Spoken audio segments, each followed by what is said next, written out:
자, 오늘 이제 아론 이제 마지막 시간이에요. 아론은 뭐 모세에 비해서 아론이 그 짧은데 우리가 모세 때 출애굽기하고 여러 민수기라든지 이런 부분들을 많이 다뤘기 때문에 거의 중복되는 것이 많아서 아론은 그냥 핵심적인 아론의 사건들 부분만 이제 우리가 다루기 때문에 이제 3시간으로 정리가 되는 것 같아요.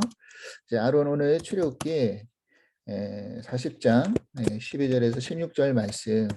그래서 하나님이 모세에게 명령해서 아론을 제사장 삼았죠. 그래서 제사장 삼은 아론이 이제 그걸로 끝나는 게 아니라 대대로 이제 그 제사장 직분을 그들이 될 수 있게끔 하나님께서 명령하셨어요. 그래서 제사장은 선출이 아니라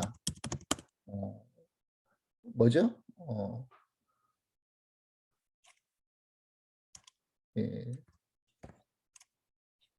가문이 뽑는 직이 아니라 가문이 이어져 내려가는 겁니다. 그래서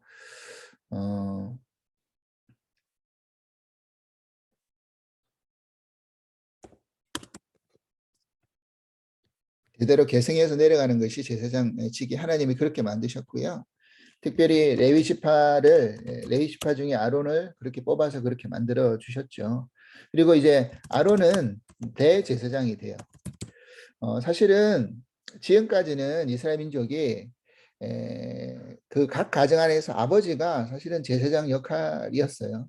하지만 하나님께서 이제 성막을 만드시고 그 성막 안에서 이제 이스라엘 백성들이 출애굽하면서 민족의 형태를 가지고 이제 이동을 하게 되죠. 하나님 그리고 그 가정 속에서 성막을 짓게 하시고 그렇기 때문에 그 민족을 대표하는 제사장이 필요한 거예요. 모세의 역할하고 아론의 역할이 분명히 구별이 있죠. 아론은 그 전반기의 삶은 모세의 대언자 역할을 했던 사람이었어요. 형이었지만 모세의 대언자 역할을 했던 사람이었다고 한다면 후반기의 삶은 이제 대제사장의 역할을 감당했던 사람이야. 그러면 제사장이 하는 일이 뭔가? 당연히 하나님 앞에 제사를 드리죠. 여러 가지 제사를 드리는 역할을 했고 그 제일 큰 역할이 이제 중재하는 역할이죠. 중재와 중보. 그래서 인간의 어떤 죄를 하나님 앞에 씻김 받는 그래서 희생 제물을 드려서 희생 제물의 드림으로 말미암아 그 희생 제물의 피를 지성자 안에 그 피를 뿌림으로 말미암아 이제 인간의 죄를 속하고 하나님께 나아갈 수 있게끔 하는 역할을 감당했던 것이 제사장 직분이었죠. 근데 그 중에서 대제사장은 오직 한 명이죠. 아론 한 명이었는데 이 대제사장의 역할 중에서 제일 중요한 역할이 뭐냐면 대속죄일이라는 게 있었어요. 대속죄일. 그래서 이 대속죄일은 뭐냐면 개인의 죄뿐만 아니라 민족의 죄까지 하나님 앞에 다 아뢰는 그 역할을 이제 대제사장이 했던 거죠. 근데 이때 1년에 한 차례만 지성소에 들어가서 하나님을 아련하는 그 일을 했어요. 그리고 지성소 안에 있는 언약궤 위에다가 그 희생제물의 피를 뿌림으로 말미암아 그 죄를 죄의 죽음을 전가해서 사함받게 하는 그 역할을 속죄를 하는 그 일을 했죠. 아마 들어봤을 거예요. 그런데 이제 대제사장도 사실은 성별되고 구분이 돼야 되죠. 그렇기 때문에 그냥 들어가는 게 아니라 대제사장도 거기서 죄가 있으면 안 되는 거예요. 그래서 항상 대제사장도 나중에 이제 그 역할을 감당하다 보면 자신이 하나님 앞에 죄가 있을 경우에는 죽음을 당할 수가 있었던 거예요. 그리고 지성소는 아무나 못 들어가고 대제사장만 들어갈 수 있는 곳이었기 때문에 항상 이 대속죄일에는 대제사장의 몸에다가 띠를 두릅니다. 그리고 띠를 두르고 들어가요. 근데 그 안에서 움직임이 없으면 아마 하나님이 벌하셔서 제사장이 죽은 일이 일어나는 거지.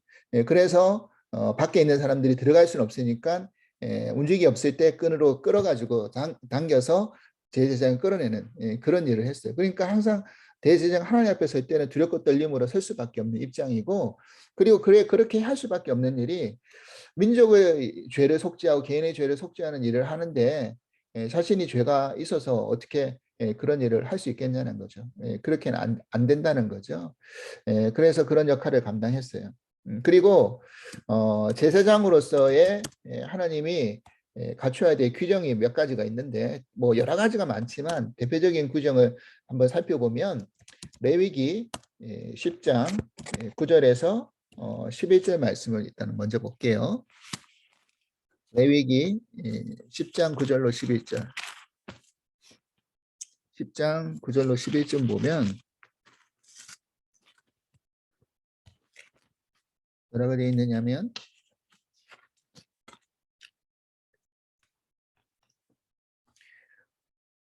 제가 읽어볼게요. 너와 네 자손들이 혐하게 들어갈 때는 포도주나 독주를 마시지 말라. 그리고 그리하여 너희 죽음을 면하리라.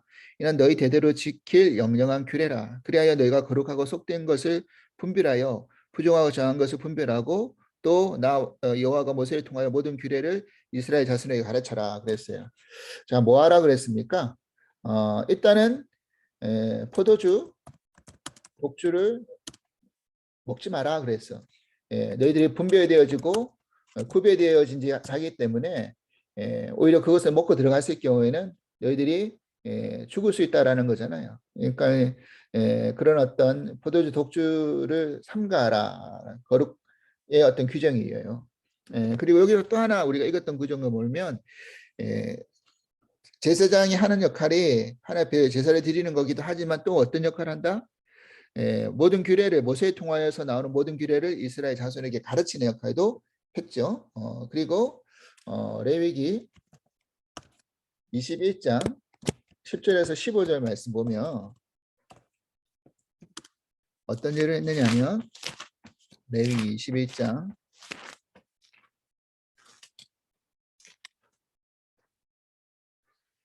10절에서 15절 보면 자기 형제 중 관유로 부음받고 위임되어 예복을 입은 대제사장은 그의 머리를 풀지 말며 그의 옷을 찢지 말라.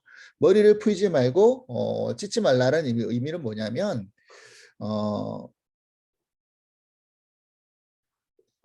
옷을 찢는 행위는 뭔가를 애도하는 일이잖아요. 그러니까 우리가 민족의 죄 앞에 슬퍼하고 애도하는 거 말고는 그렇게 애도할 일이 없어요. 그래서 개인적인 어떤 슬픔을 그런 식으로 드러내지 말라라는 이야기도 돼요. 그리고 또 뭐가 있느냐면 어떤 11절 어떤 시체든지 가까이 하지 말지니 그의 부모도 말미암아도 부모로 말미암아서도 더러워지게 하지 말며 그 성소에서 나오지 말며 하나님의 성소를 속되게 하지 말라. 이는 하나님께서 성별된 관유가 그 위에 있습니다. 그래서 뭐라 그랬느냐면 머리 풀지 말고 옷 찢지 말고 그리고 또 뭐라 그랬죠? 시체를 만지지 말고 그 다음에 성소에서 나오지 말라. 이게 다 구별과 성별의 어떤 상징성을 가지고 있는 거예요. 시체는 죽은 것이기 때문에 죽은 것은 다 생명이 없는 것은 다 부정한 것이라고 그렇게 이야기를 하죠. 그래서 시체를 만지는 것 자체가 부정한 것이기 때문에 예수님 때 신약 시대 때 예수님 때 그 나인성 가부의 아들이 죽어가지고 장례 행렬이 나올 때 그 관에다가 하나님 그 예수님께서 손을 대잖아요. 그래가지고 그 나인성 가부의 아들이 살아나잖아요. 그러니까 여기서 상징하는 게 뭡니까? 그 죽은 시체에 관을 만진 것은 부정해지는 건데 죽은 시체가 그 부정한 것이 전가됐잖아요. 누구한테? 예수님 앞에. 그 예수님은 성별되죠. 거룩하죠. 예수님의 거룩이 정한 것이 어디로 간 겁니까? 죽은 자에게 갔죠. 그래서 깨끗함을 잊게 되는 거잖아요. 그래서 다시 살아난 거죠. 그것의 상징성을 보여주는 거죠. 그런 것처럼. 그래서 시체는 부정한 것, 싫어하는 것. 그래서 시체를 만지면 안 된다. 근데 이제 예외가 있어요. 제사장하고 대제사장이 예외인데 뭐냐면 구분이 있는데 제사장은 그 대제사장이나 죽음을 만질 수가 없는데 시체를 만질 수가 없는데 그 가족의 시체까지 만지지 말라고 했죠. 부모님의 시체도 만지지 말라고 방금 읽었죠. 이거는 어디에 누구에게 해당되는 거냐면 대제사장에 해당되는 거예요. 하지만 제사장은 그 직계 가족 부모의 시체는 만질 수 있게 예외를 뒀어요. 레위기 21장에 보면 그 앞부분 2절에 보면 그게 이제 히브리어로 우리가 읽어보면 그러나 살부친 그의 어머니나 그의 아버지나 그의 아들이나 딸이나 그의 형제나 그것은 예외 조항으로 이렇게 제시를 해주고 있는 거죠. 하지만 대제사장은 예외 없이 만질 수 없다 이렇게 이야기를 하고 있어요. 그만큼 대제사장의 역할이 어떤 역할인지 더 성배되고 더 거룩해야 된다는 것을 이제 이야기를 하고 있는 거죠. 그래서 그런 역할을 감당했다라는 거죠. 그러면 이제 제사장이 하는 역할이 하나님 앞에 인간의 죄를 중보하고 또 중지하고 하나님의 말씀을 대언하고 하는 역할을 제사장이 했다라는 걸 우리가 안다면 이 역할을 이제 신약에 와서 예수님이 하셨잖아요. 그래서 히브리서 7장에 보면 이런 이야기가 나와요. 히브리서 7장. 과거에 아브라함이 이야기할 때 이 이야기를 잠깐 언급한 적이 있는데 히브리서 7장에 보면 멜기세덱의 이야기를 비유로 이제 언급을 합니다. 7장 1절부터 3절 한번 읽어볼게요. 이 멜기세덱은 살렘의 왕이요 지극히 높으신 하나님의 제사장이라 여러 왕을 쳐서 죽이고 돌아오는 아브라함을 만나 복을 빈지라 아브라함이 그 모든 것의 10분의 1을 그에게 나누어 주니라 그의 이름을 해석하면 먼저는 의의 왕이요 그 다음은 살렘의 왕이니 평강의 왕이라. 의의 왕 평강의 왕이 누굽니까? 바로 예수 그리스도잖아요. 아버지도 없고 어머니도 없고 족보도 없고 시작한 날도 없고 생명도 끝도 없이 하나님의 아들과 닮아서 항상 제사장으로 있다 그랬어요. 신약에 와서는 이제 구약에서는 하나님이 제사장을 세워서 제사를 드리는 방법으로 하나님 앞에 나올 수 있는 조건을 이제 만들었죠. 근데 신약에 와서는 제사를 우리가 더 이상 드리지 않아요. 그죠? 드릴 필요가 없는 게 예수님이 그 제사의 희생 제물이 되셔서 단번에 모든 것을 다 끝내셨어. 예수님이. 그래서 필요가 없는 거예요. 예수님이 이제 대제사장이 될 뿐만 아니라 그 희생의 제물이 되셔가지고 그렇게 역할을 감당했죠. 자, 그 이야기가 11절 보면 이렇게 이야기해요. 레위 계통의 제사 직분으로 히브리서 7장 11절이요. 레위 계통의 제사 직분으로 말미암아 온전함을 얻을 수 있었으면 백성이 그 아래서 율법을 받았으니 어찌하여 아론의 반차를 따르지 않고 멜기세덱의 반차를 따르는 다른 한 제사장을 세울 필요가 있느냐 그랬죠. 그러니까 아론의 계보, 반차가 계보를 말하는 건데 아론의 계보를 따르지 않고 멜기세덱, 갑자기 아론하고 상관없는 멜기세덱의 계보, 그러니까 멜기세덱이 바로 예수 그리스도를 예표하는 아버지도 없고 어머니도 없고 갑자기 이렇게 나왔잖아요. 그게 하나님의 아들과 같다라고 이야기했는데 멜기세덱의 반차를 따라갔다 그런 거예요. 그게 예수 그리스도다. 그래서 무슨 이야기를 했느냐면 백성이 그 아래에서 율법을 받았으니 제사 직분으로 과거에는 제사의 구약에서는 제사의 그런 것으로 레위 계통의 제사 직분으로 제사를 통해서 온전함을 입었다라는 거예요. 근데 그런 온전함이 100%가 아니라 불완전한 온전함이지. 그런데 그렇게 모든 그런 어떤 제사를 계속 드림으로 우리가 완전한 구원에 이를 수 있다고 한다면 뭐가 필요 없다라는 거예요. 멜기세덱의 반차에 예수 그리스도가 필요 없다는, 그렇게 될 수 없으니까 우리가 율법이 뭐라 그랬어요? 율법이 우리를 하나님께 예수 그리스도께 인도하는 그런 역할을 하는 역할이잖아요. 그래서 율법의 역할은 분명한 게 있어요. 율법을 우리는 지킬 수 있는 능력과 실력과 수준이 그래서 우리가 그것을 깨닫게 함으로 말미암아 우리에게 누가 필요하다? 예수 그리스도가 필요하다는 것을 이야기하고 있는 거죠. 예수님이 필요하다는 것을. 그래서 주님이 오셔서 이제 구약의 제사를 다 폐하시고 본인이 단번에 제물이 되어 주심으로 말미암아 이제 제사는 드릴 필요 없이 예수 그리스도로 말미암아 우리가 이제 구원을 입고 예수 그리스도의 어떤 역할로 살아가는 거죠.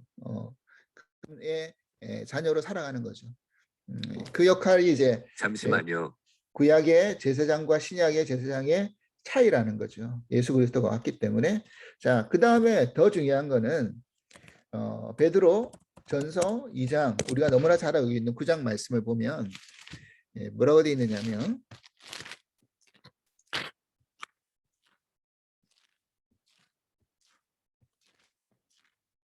베드로전서 2장 9절 말씀 지난 주일 말씀에도 말씀을 나누었지만 이렇게 되어 있어요. 그러나 너희는 택하신 족속이요 왕 같은 제사장들이요 거룩한 나라다. 택하신 족속 우리는 택함 받았죠. 그 다음에 더 중요한 것은 왕 같은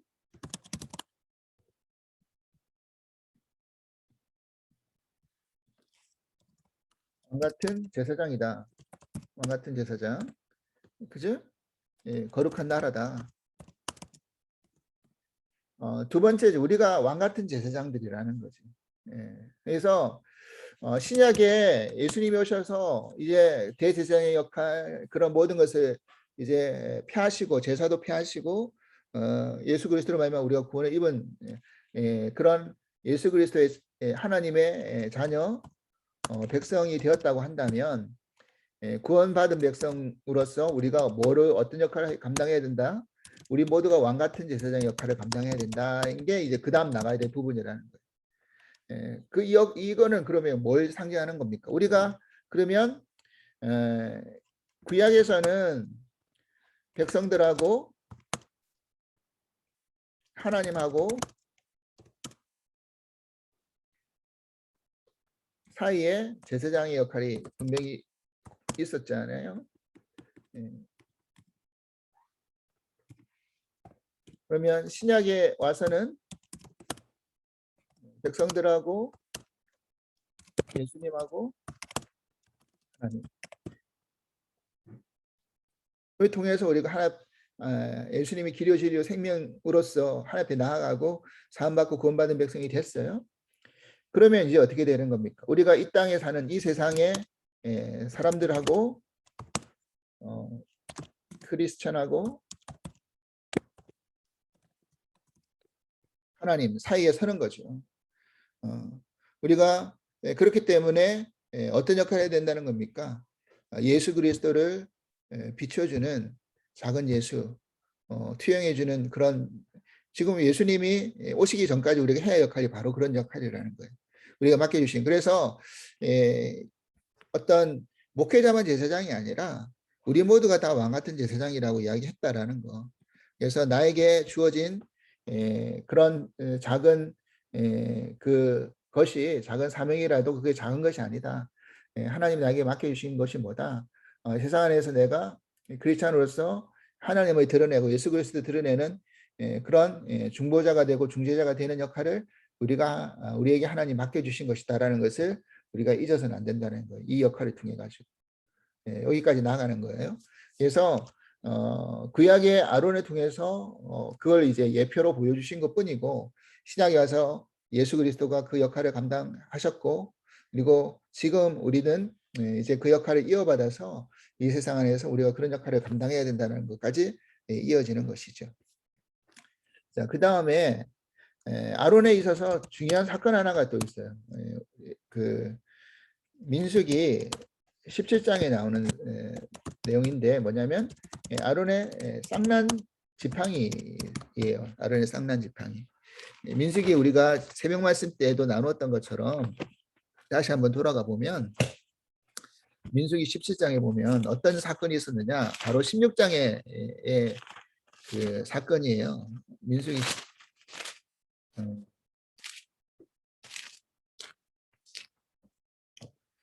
16장에 어떤 일이 있었냐면 1절 보니까 일단은 민수기 16장의 사건을 먼저 볼게요. 1절부터 보니까 뭐라고 되어 있냐면 레위의 증손 고핫의 손자 이스라엘의 아들 고라와 루벤의 자손 엘리압의 아들 다단과 아비람과 벨렛의 아들 온이 당을 지었다. 그래서 우리는 대표적으로 뒤에 사람들 이름은 잘 기억하지 못하지만 고라라는 이름을 우리가 많이 기억하죠. 고라가 누구냐? 레위 지파의 그 자녀예요. 근데 알다시피 레위 지파는 어떻게 된 겁니까? 전부 다 제사장이 되는 게 아니라 그 레위 지파의 계보 속에서 아론의 계보들만 제사장이 되는 거예요. 레위 지파가 제사장이 되는 게 아니라 아론의 계보만. 그러면 나머지의 아들들, 레위 지파의 나머지 아들들은 어떤 일을 하죠? 그 성막 안에서 봉사하고 또 섬기는 일을 하나님이 성별에서 구별해 놨어요. 그래서 뭐 찬송도 부르고 뭐 성막 봉사하고 우리가 지난번 모세 때도 이야기했지만 성막을 이동하고 움직일 때는 다 레위 자손들이 다 그런 역할을 했잖아요. 성막을 다시 이동해서 다시 만들고 하는 역할, 성물을 만드는 역할 이런 것들을 다 레위 자손이 했단 말이에요. 그런데 이 레위 지파의 고라의 자손 그 레위의 증손 고핫의 손자 이스라엘의 아들 고라라고 그랬어요. 그런 계보 중에 그런 역할을 했던 이 고라가 반감이 든 거야, 반기가 되는 거야. 우리는 왜 제사장이 될 수 없냐는 거예요. 우리도 레위 지파인데 그잖아요. 우리도 레위 지파인데 왜 나는 제사장이 될 수 없는 거지라는 반감이 들은 거예요. 그 뭐 지난번에도 이야기했지만 평신도의 분들 중에서도 이제 그 미국에서는 이제 신학교들이 많기 때문에 신학을 하시는 분도 계세요. 그러면 평신도 중에서 신학하신 분들이 제일 까다로워. 목회를 하라 그러면 또 목회를 안 하셔. 근데 뭔가를 알고 싶어가지고 신학은 하셔. 지식은 잔뜩 늘어나는데 그런데 그렇기 때문에 목사님 말씀을 막 자기 스스로 재단하고 또 판단하고 또 그거에 대해서 이제 순종하지 않고 받아들이지 않는 그런 부분들이 많아요. 나도 신학했다라는 거, 나도 배웠다라는 거잖아요. 차별이 뭐냐 이럴 수도 있다는 말이지. 그러니까 레위 지파의 고라가 그런 격이었어요. 나도 레위 지파인데 왜 아론의 가문만 자녀들만 제사장이 돼야 되냐라는 것을 이야기를 했고 또 루벤은 누굽니까? 루벤 지파의 자손이에요. 루벤의 자손 엘리압의 아들 다단, 아비람, 특별히 다단하고 아비람이라 했어요. 아비람. 보니까 이들은 루벤 뭐 누구예요? 그 12지파의 장자잖아, 장자 사실은. 근데 루벤은 장자의 역할을 못했죠. 장자로서의 어떤 그런 구실을 못했어요. 그러니까 유다 지파에서 예수 그리스도의 계보가 나오고 또 레위 지파는 제사장 역할을 감당하고 또 실질적으로 뭐 요셉이라든지 이런 그런 아들들이 더 중요한 역할을 감당하고 이러니까 뭐 르벤의 어떤 실수도 물론 있었지만 그래서 그 중에 자손들이 또 반기를 드는 거예요. 그러면서 어떤 반기였냐면 16장에 보면 13절에 16장 13절에 보니까 이랬어요.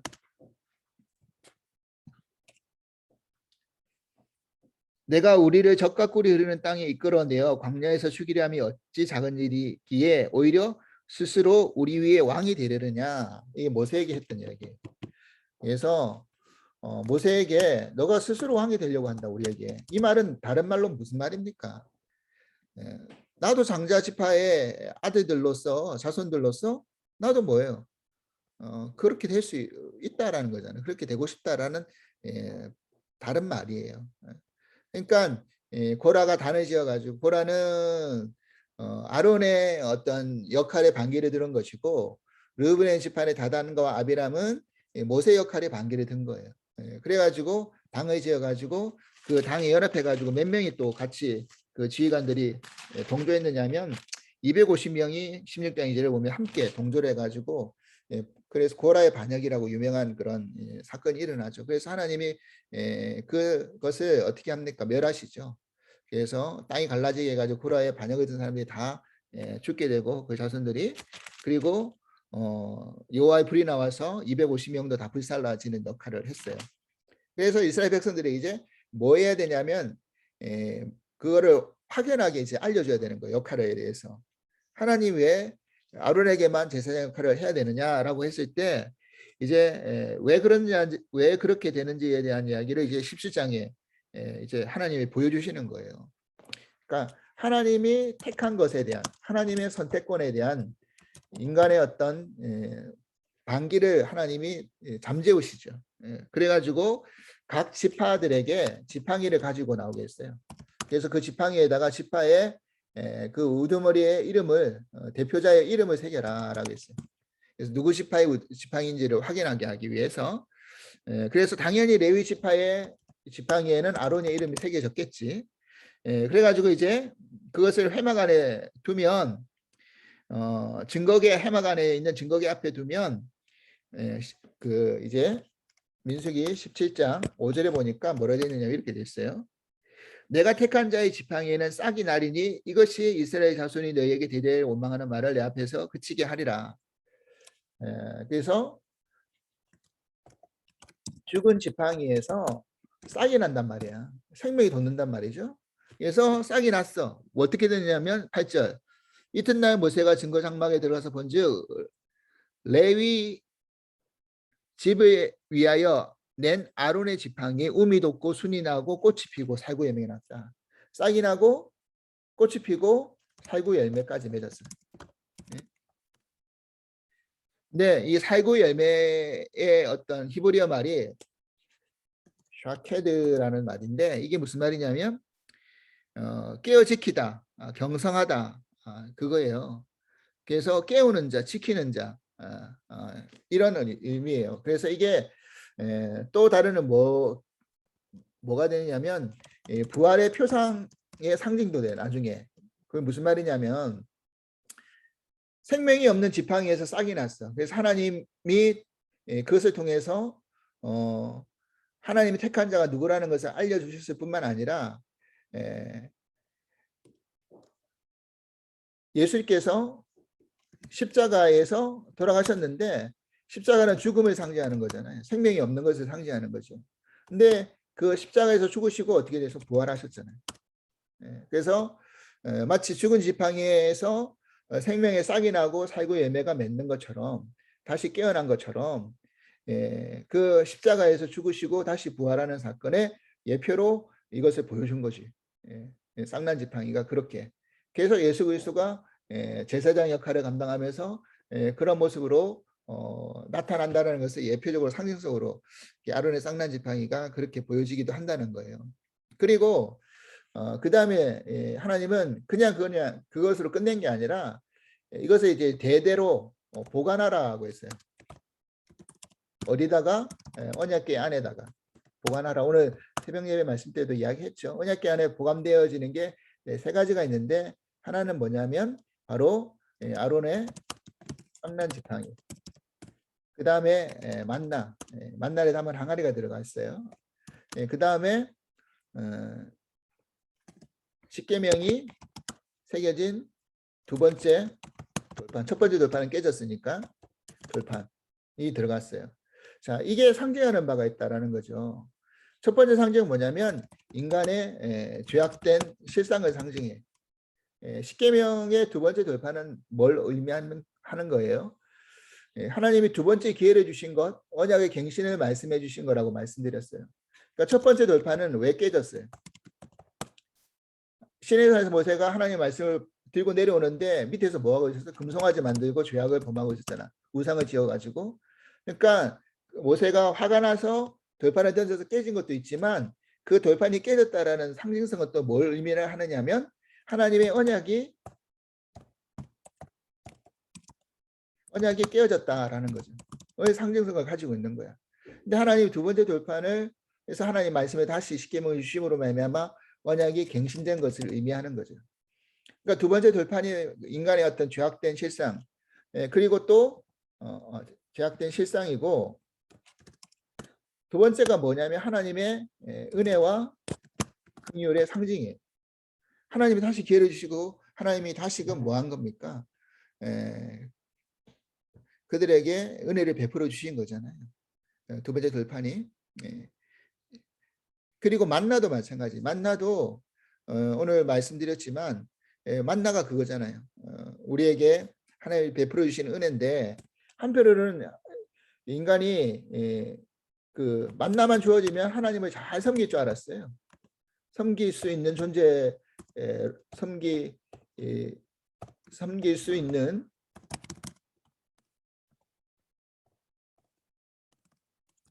실력이 있을 줄 알았어. 만나만 우리에게 주어지면. 근데 하나님의 만나를 주셨지만 어떻게 됐습니까? 제대로 섬겼어요? 아니오죠. 매일매일 은혜를 내려주셨지만 더 원망하고 불평하고 가면 갈수록 뭐예요? 느끼한 기름 가져갔다라고 이야기해요. 처음에는 꿀송이처럼 다니다 이야기하는 것은 느끼한 기름 과자라고 이야기해. 나중에는 그거에 대해서 멸시하고 그랬잖아요. 그러니까 하나님이 우리에게 베풀어 주신 은혜는 까먹고 우리는 항상 개인적인 욕심과 불평과 원망을 쏟아놓을 때가 너무 많다는 거예요. 이게 만나가 가지고 있는 인간의 저희들이 사람이 떡으로만 살 게 아니라 하나님 주시는 말씀으로 산다는 의미가 그런 말이고, 만나가 물론 생명의 떡을 상징하는 예수 그리스도를 상징하는 거지만 또 그 하나님의 은혜를 주시는 은혜를 상징하는 것이지만 인간편으로 봤을 때는 그 만나에 만족하지 못하고 이 인간들의 어떤 죄악된 실상을 너희들이 알아라. 만나로서 너희들이 만나가 주어진다고 너희들이 살 수 있는 게 아니다라는 것을 또 이야기해 주시는 거죠. 이게 두 가지가 다 포함되어 있다라는 거예요. 그리고 방금 이야기했던 아론의 쌍난 지팡이도 마찬가지. 오늘 그 민수기에 보면 그 너희들이 반역한 자의 표징이 되기 위해서 아론의 쌍난 지팡이를 집어넣어라라고 되지만 결국 나중에 그 쌍난 지팡이가 그 죽음의 십자가에서 다시 부활하신 예수 그리스도를 상징하는 그 은혜와 궁율과 구원의 어떤 상징성도 내포하고 있는 거기 때문에 두 가지가 다. 그래서 그 언약궤 안에서 이거를 보관하라고 한 이유가 바로 그런 이유예요. 왜 세 가지를 하나님 보관하라고 하셨을까?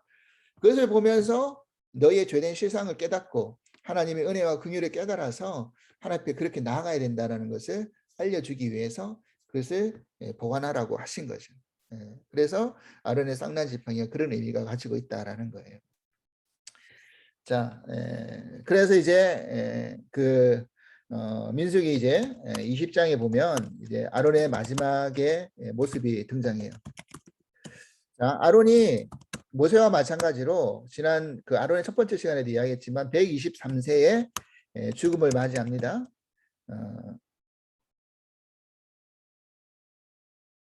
민수기 33장.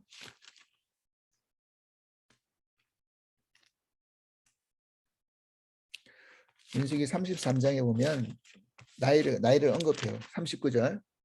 33장 39절이면 아론이 호르산에서 죽던 때 나이가 123세였다라고 했죠. 네, 민수기 그 전에 20장을 보면 아론의 죽음에 대한 것이 좀 더 언급되어지는데 20장에 보면 20장 22절에서 29절 보면 이렇게 되어 있어요. 22절 볼게요. 이스라엘 자손 중 온 회중 가데스를 떠나 호르산에 이르렀다. 모세와 아론에게 말씀하여 이르시되 아론은 그 조상에로 돌아가고 내 이스라엘의 자손의 준 땅으로 들어가지 못하리니 이는 너희가 무리바 물에서, 이제 무리바라는 무리바 물에서, 이거 모세 때 이야기했죠.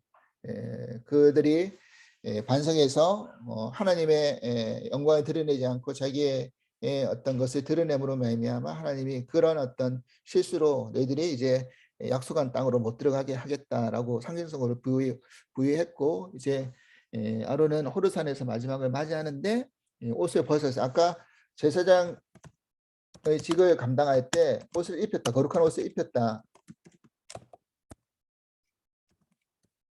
그래서 우리가 옷을 입는다는 의미는 하나님 앞에 사명을 부여받는다라는 의미가 되는 건데 26절에 보니까 아론의 옷을 벗겨 그의 아들 엘르아살에게 입혔다. 그래서 옷을 벗고 자기가 입었던 옷을 엘르아살에 입히므로 말미암아 제사장의 역할, 대제사장의 역할을 감당하게끔 이제 그것을 이제 사명을 인계하죠. 그리고 아론은 거기서 이제 죽게 됩니다. 아론은 죽게 돼요.